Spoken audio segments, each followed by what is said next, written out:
سيدنا مولانا وحبيبنا وشفينا محمد وعلى آله وأصحابه أجمعين. أما بعد فأعوذ بالله من الشيطان الرجيم. بسم الله الرحمن الرحيم.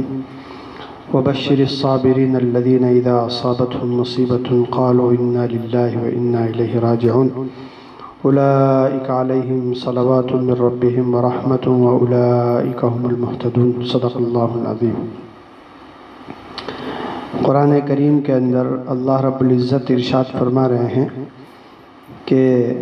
صبر کرنے والوں کو آپ خوشخبری سنا دیجئے جب ان کو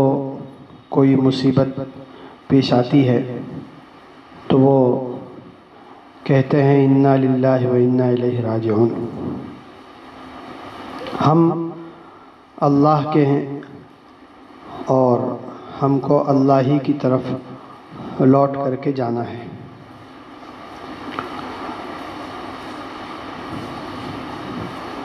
کوئی آدمی کسی چیز کا مالک ہوتا ہے تو مالک جب چاہے اپنی چیز واپس لے سکتا ہے. اس نے جب تک ہمارے پاس رکھی کہ اس کا احسان تھا، ہم نے اس نعمت سے فائدہ اٹھایا. حدیث شریف کے اندر ایک واقعہ آتا ہے. ایک صحابی سفر میں تھے اور جس وقت وہ اپنے گھر سے روانہ ہو رہے تھے سفر میں جانے کے لیے تو ان کے چھوٹے بچے کی طبیعت کچھ زیادہ خراب تھی. اسی حالت میں زیادہ سیریس حالت کے اندر وہ اپنے بچے کو چھوڑ کر سفر میں گئے اور جب سفر سے واپس آئے تو واپس آنے کے بعد انہوں نے اپنی اہلیہ سے بچے کی خبر پوچھی کہ بچے کا کیا حال ہے. تو انہوں نے کہا کہ پہلے سے بہت اچھی حالت ہے. تو ان کو اطمینان ہو گیا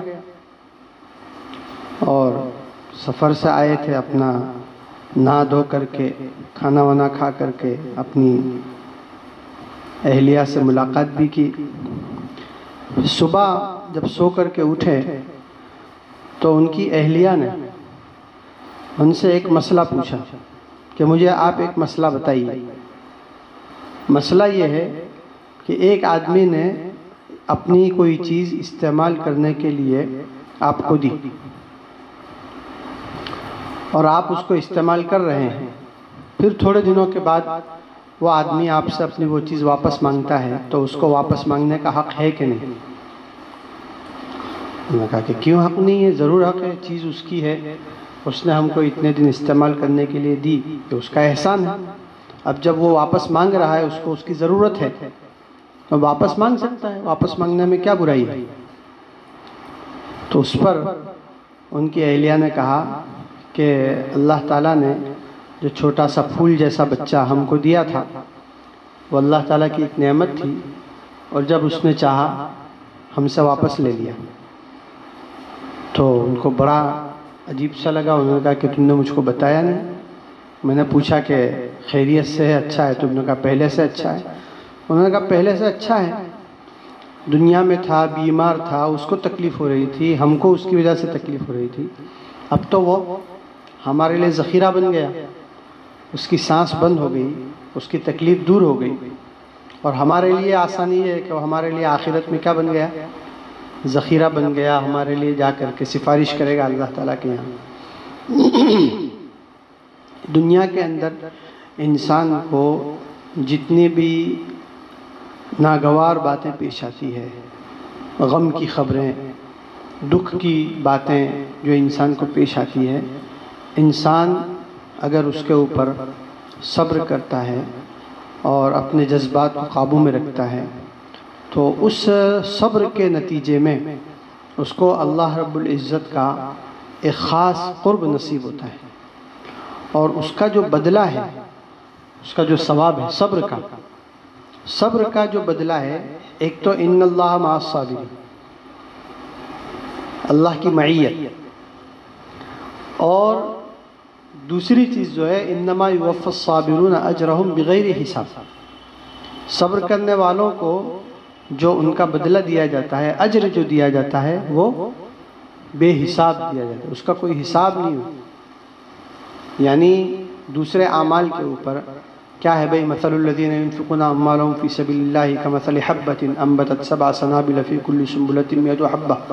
واللہ یضاعف لمن یشاء، جو لوگ اللہ کے راستے میں اپنا مال خرچ کرتے ہیں ان کی مثال ایسی ہے جیسے کہ ایک دانہ آپ نے زمین کے اندر ڈالا، اس نے 7 بالیاں نکالی اور ہر بالی کے اندر دانا ہے،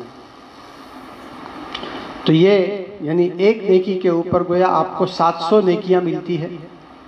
1 روپیہ آپ نے خرچ کیا اللہ کے راستے میں تو اس کے سامنے آپ کو 700 روپے ملتے ہیں، 700 نیکیاں ملتی ہیں۔ اور پھر اللہ تعالیٰ فرماتے ہیں کہ واللہ یضاعف لمن یشاء، اللہ تعالیٰ اس کو بڑھاتا چلا جاتا ہے جس کے لیے جتنا چاہے، جیسا جیسا اخلاص ویسا ویسا اس کے اندر برکت ہوتی ہے ثواب کے اندر۔ لیکن صبر کے اوپر جو انسان کو اجر ملتا ہے اس کے بارے میں اللہ فرما رہے ہیں کہ بغیر حساب، اس کا کوئی حساب نہیں، کوئی گنتی، یہ انسان کے لیے ایک امتحان کی گھڑی آتی ہے۔ حدیث شریف کے اندر آتا ہے کہ مومن کا معاملہ بڑا عجیب ہے، اس کو کوئی اچھی حالت پہنچتی ہے تو اللہ تعالیٰ کا شکر ادا کرتا ہے، تو اس کے لیے بہتر ہے۔ اس کو کوئی غم، تکلیف، مصیبت پہنچتی ہے تو وہ صبر کرتا ہے،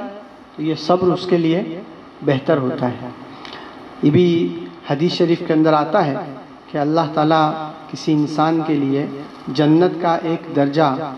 فکس کر دیتے ہیں، اس درجے تک پہنچنے کے لیے اعمال کی ایک بڑی مقدار کی ضرورت ہوتی ہے کہ انسان یہ اتنے اعمال اتنی مقدار میں کرے گا تو اس کو جنت کا یہ درجہ ملے گا۔ اس کے بعد یہ ہوتا ہے کہ اللہ رب العزت جب دیکھتے ہیں کہ یہ بندہ اعمال کی یہ مقدار پوری نہیں کر سکے گا،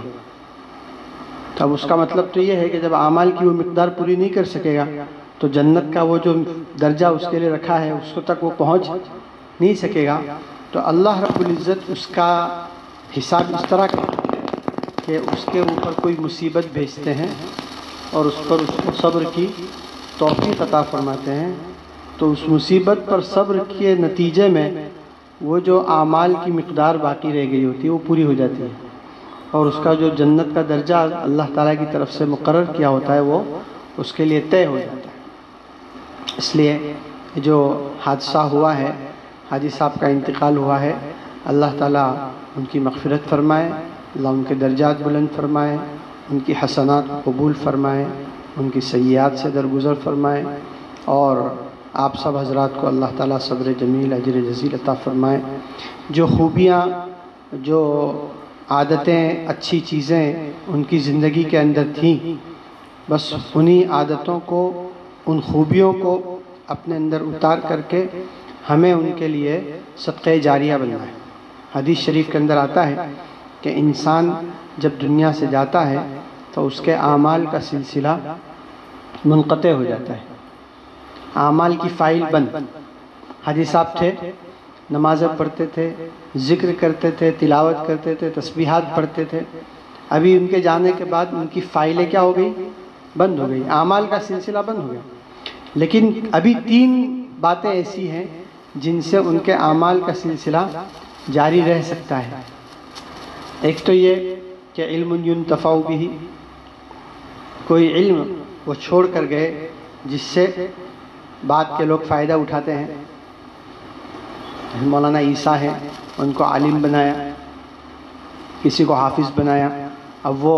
علم کا سلسلہ اپنے علم کے ذریعے سے وہ لوگوں کو فائدہ پہنچا رہے ہیں، تو یہ علم کے ذریعے سے لوگوں کو فائدہ پہنچا رہے ہیں، یہ سارا فائدہ کس کے حصے میں جائے گا؟ حاجی صاحب کے حصے میں جائے گا۔ عالم انہوں نے بنایا، حافظ انہوں نے بنایا، اب یہ حافظ بنایا، یہ دوسروں کو حافظ بنائیں گے، وہ دوسروں کو حافظ بنائیں گے، اور یہ سلسلہ قیامت تک چلتا رہے گا۔ یہ سارا ثواب کس کے حصے میں جائے گا؟ حاجی صاحب کے حصے میں جائے گا۔ انہوں نے اپنے بیٹے کو حافظ بنایا، عالم بنایا، قاری بنایا، وہ سب ان کے حصے میں جا رہا ہے۔ یہ سلسلہ جاری ہے، یہ اعمال کا سلسلہ۔ حاجی صاحب اپنی قبر میں آرام سے سوئے ہوئے ہیں اور دھندا بھی چالو ہے۔ ایسا ہے نا، کوئی آدمی اپنے 10-15 لاکھ روپے کسی کے حوالے کر دے کاروبار کرنے کے لیے کہ بھئی تم کاروبار کرو، جو نفع ہو مجھے دیتے رہنا۔ اب وہ تو اپنے گھر میں آرام سے سویا ہوا ہے اور نفع چالو ہے، مال آ رہا ہے۔ ایسا حال ہے۔ علم ينتفع به۔ اور دوسری چیز حضور نے فرمائی کہ ولد صالح يدعو له، نیک اولاد جو اپنے والدین کے لیے دعا کرتی رہتی ہے۔ اور تیسری چیز ہے صدقۃ جاریہ، کوئی صدقہ جاریہ ہے، مسجد کی ضرورت تھی تو مسجد بنوا دی، اور مدرسے کی ضرورت تھی مدرسہ بنوا دیا، پانی کی ضرورت تھی پانی کا انتظام کروا دیا، مسافر خانے کی ضرورت تھی مسافر خانہ کروا دیا، کتب خانے کی ضرورت تھی کتب خانہ کروا دیا۔ یہ ساری شکلیں جو ہیں انسان کے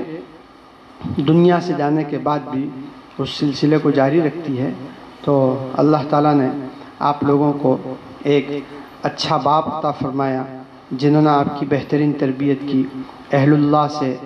بزرگوں سے ان کے خصوصی تعلقات تھے۔ حضرت شیخ الحدیث مولانا زکریا صاحب سے ان کا اصلاحی تعلق، ان کے بعد پھر حضرت جی مولانا انعام الحسن صاحب رحمۃ اللہ علیہ سے ہم نے تو بہت زیادہ تو ملاقاتوں کا موقع نہیں ہوا، لیکن جتنی ملاقات جب نصیب ہوئی تو ہم نے یہ محسوس کیا کہ بزرگوں کے اندر کی جو روحانیت اور جو نسبت ہوتی ہے وہ پوری طرح سے ان کے اندر منتقل ہو چکی تھی۔ ہم کو اس بات کا احساس ہوتا تھا، انسان جو ہے جو اس کے اندر جب وہ کیفیت ہوتی ہے تو اس کا ایک خاص قسم کا احساس ہوتا ہے، تو وہ احساس ہم کو حاجی صاحب سے ملنے کے بعد ہوتا تھا، اور ہم کو اس کے بعد پھر یہ سمجھ میں آتا تھا کہ اہل اللہ کے ساتھ جو برسہ برس کا ان کا تعلق ہے، محبت ہے، وہ کس طرح سے انہوں نے اپنے اندر جذب کر لی، اور کیوں اہل اللہ کی ان کی طرف کشش ہے۔ آپ دیکھیے قاری صدیق صاحب باندھوی جیسا انسان جو اپنے وقت کا کتنا بڑا ولی تھا، یہ تو اہل اللہ ہی بتا سکتے ہیں، لیکن آج ان کے دنیا سے جانے کے بعد بھی ان کی جو روحانیت ہے وہ دنیا سے جا چکے ہیں، لیکن وہ زندہ ہیں۔ یہ ایسا ہی ہے، وَلَا تَقُولُوا لِمَنْ يُقْتَلُ فِي سَبِيلِ اللَّهِ أَمْوَاتٌ بَلْ أَحْيَاءٌ وَلَكِنْ لَا تَشْعُرُونَ۔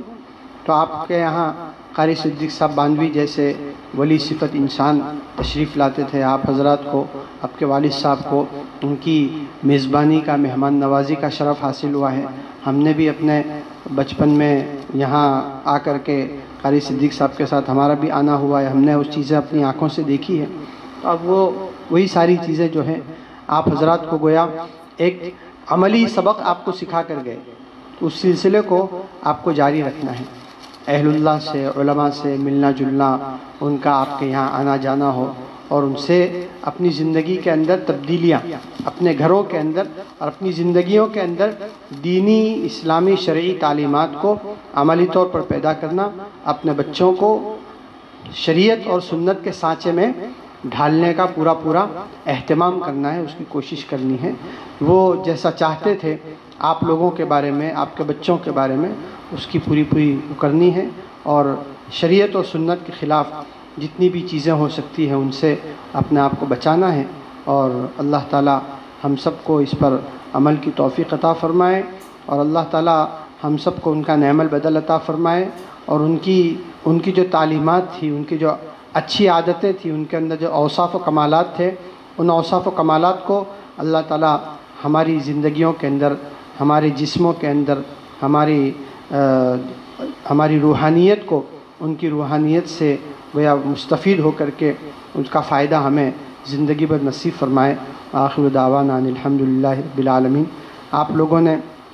میں نے بھی ابھی کچھ تلاوت کی راستہ میں آتے ہوئے حاجی صاحب کے ایصال ثواب کی نیت سے آپ لوگوں نے کچھ قرآن ختم کیے ہیں، 70,000 مرتبہ کا جو ورد کیا ہے کلمہ طیبہ کا، وہ بھی بہت بڑی چیز ہے۔ حدیث شریف کے اندر یہ حضرت شیخ رحمۃ اللہ علیہ نے فضائل ذکر میں لکھا ہے کہ جو 70,000 مرتبہ لا الہ الا اللہ پڑھ کر کے جب کسی کو بخشا جاتا ہے تو اس سے اگر خدا نہ خواستہ وہ عذاب قبر میں مبتلا ہو تو اس کو نجات ملتی ہے، نہیں تو ان کے سامنے ان کے درجے بلند ہوتے ہیں۔ آپ لوگوں نے قرآن کی تلاوت کی ہے اور کلمہ طیبہ پڑھا ہے، آپ نیت کر لے دل کے اندر کہ یہ سارا ثواب جو ہے حاجی صاحب کو پہنچ جائے، دعا کر لیجئے۔ ختم قرآن کے موقع پر جو دعا مانگی جاتی ہے وہ قبول ہوتی ہے۔ سبحانک اللہم و بحمدک و تبارک اسمک و تعالی جدک و لا الہ غیرک لا الہ الا اللہ الاحد الصمد الذی لم یلد ولم یولد ولم یکن له کفوا احد لا الہ الا اللہ الحنان المنان بدیع السماوات والارض ذو الجلال والاکرام یا حی یا قیوم یا ارحم الراحمین سبحان ربی العلی الاعلی الوہاب اللہم صلی علی سیدنا و مولانا محمد وعلى آل سيدنا ومولانا محمد وبارك وسلم ربنا آتنا في الدنيا حسنة وفي الآخرة حسنة وقنا عذاب النار ربنا اغفر لنا ذنوبنا وإسرافنا في أمرنا وثبت أقدامنا وانصرنا على القوم الكافرين ربنا اغفر لنا ولإخواننا الذين سبقونا بالإيمان ولا تجعل في قلوبنا غلا للذين آمنوا ربنا إنك رؤوف رحيم اللهم اغفر لحينا وميتنا وشاهدنا وغائبنا وصغيرنا وكبيرنا وذكرنا وأنثانا اللهم من أحييته منا فأحيه على الإسلام ومن توفيته منا فتوفه على الإيمان اللهم اغفر له وارحمه وعافه واعف عنه وأكرم نزله ووسع مدخله واغسله بالماء والثلج والبرد ونقه من الذنوب والخطايا كما نقيت الثوب الأبيض من الدنس اللهم أبدله دارا خيرا من داره وزوجا خيرا من زوجه وأهلا خيرا من أهله اللهم لا تحرمنا أجره ولا تفتنا بعده اللهم لا تحرمنا أجره ولا تفتنا بعده اللهم لا تحرمنا أجره ولا تفتنا بعده مولا کریم حاجی الیاس صاحب کی مغفرت فرما، اللہ ان کے درجات کو بلند فرما، اللہ ان کی حسنات کو قبول فرما، اللہ ان کی سیئات سے درگزر فرما، اللہ ان کے پسماندگان کو صبر جمیل اجر جزیل عطا فرما۔ ان کی موجودگی میں اے اللہ تو ان لوگوں کو جن برکات و رحمتوں سے نوازتا تھا، اے اللہ حاجی صاحب کے جانے کے بعد بھی اس سلسلے کو جاری و ساری فرما۔ اے اللہ اپنا خصوصی فضل فرما، ہماری مغفرت فرما، ہمارے والدین کی مغفرت فرما، بھائی بہنوں کی، اساتذہ اور مشائخ کی، دوست احباب کی، رشتہ داروں کی، محسنین مخلصین متعلقین کی، پوری امت محمدیہ کی مغفرت فرما۔ اللہ امت مسلمہ کے مسائل کو حل فرما۔ اے اللہ اجتماعی انفرادی پریشانیوں کو دور فرما۔ اللہ اسلام کے کلمے کی سربلندی کی شکلیں صورتیں پیدا فرما۔ اے اللہ تیرے نبی کا نام لیوا دنیا کے اندر جہاں کہیں بھی ہو، اس کے ایمان و اسلام کی، اعمال و اخلاق کی، کاروبار کی، بیوی بچوں کی، تجارت و زراعت کی، اس کی ہر چیز کی اے اللہ پوری حفاظت فرما۔ اے اللہ خیر کا، فضل کا، عافیت کا، سہولت کا معاملہ فرما۔ اللہ یہ جو وائرس کی بیماری، اے اللہ یہ عذاب، یہ قہر جو پوری دنیا کے اندر اللہ پھیلا ہوا ہے، اللہ عافیت کے ساتھ اپنی قدرت کاملہ سے اللہ اس کو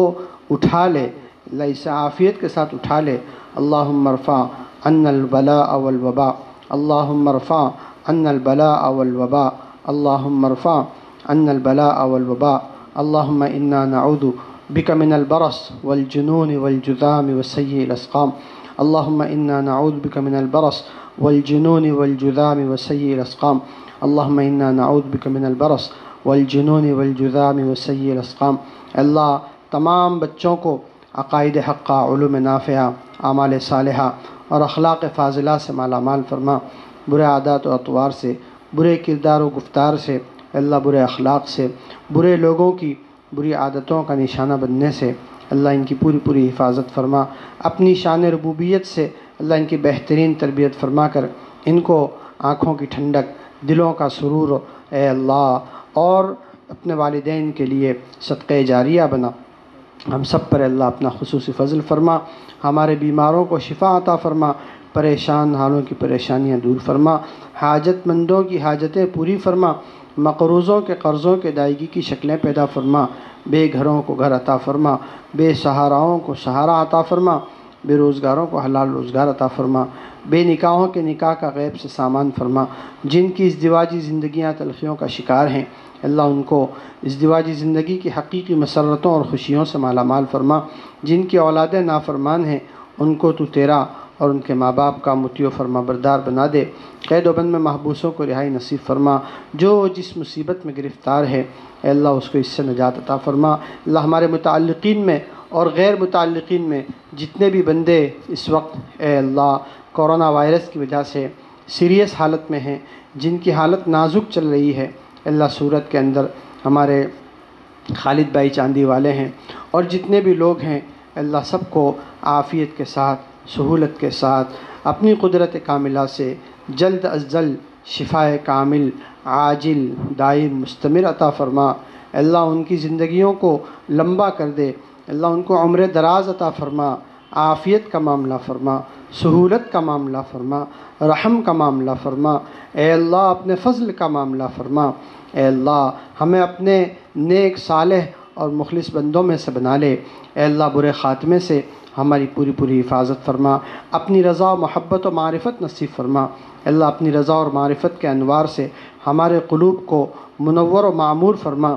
ذکر کی لذت نصیب فرما، اللہ ایمان کی حلاوت نصیب فرما، ہمارے قلوب کا اللہ تزکیہ فرما دے، شریعت و سنت کے مطابق اپنی زندگیوں کو ڈھالنے کی اور اللہ اس کے مطابق اپنی زندگیوں کو بنانے کی ہم سب کو توفیق عطا فرما، اے اللہ شریعت کے خلاف ہر چھوٹے بڑے کام سے ہماری پوری پوری حفاظت فرما، ایک لمحے کے لیے بھی اللہ تیری نافرمانی اور تجھ سے غفلت میں مبتلا ہونے سے ہماری پوری پوری حفاظت فرما،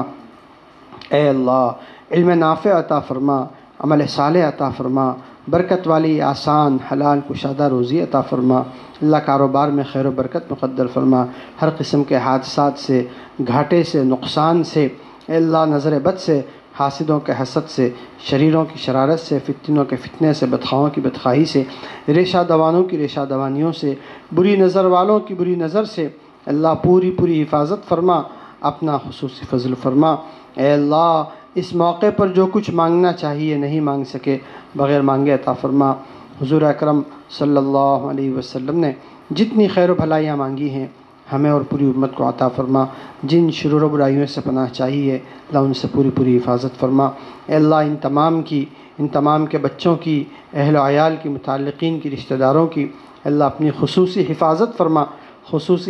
فرما، ہر قسم کے فتنوں سے اے اللہ ان کی پوری پوری حفاظت فرما، اے اللہ آپسی لڑائی جھگڑے سے پوری پوری حفاظت فرما، آپس میں دلوں کے اندر جوڑ پیدا فرما، محبتیں پیدا فرما، ایک دوسرے کا احترام نصیب فرما، بڑوں کا احترام کرتے ہوئے چھوٹوں پر شفقت کرتے ہوئے ایک دوسرے کے حقوق کی ادائیگی کا اہتمام کرتے ہوئے حق تلفیوں سے بچتے ہوئے شریعت و سنت کے دائرے میں رہ کر کے اے اللہ خوشگوار عافیت و سہولت والی مسرتوں والی زندگی گزارنا نصیب فرما، اپنا خصوصی فضل فرما، جو مانگا وہ بھی عطا فرما، جو مانگنے سے رہ گئے وہ عطا فرما، ہماری دعاؤں کو اپنے فضل و کرم سے قبول فرما، اے اللہ قبول فرما، اے اللہ قبول فرما، صلی اللہ تعالی علی خیر خلقہ سیدنا و مولانا و حبیبنا و شفیعنا محمد وعلی آلہ و اصحابہ اجمعین برحمتک یا ارحم الراحمین۔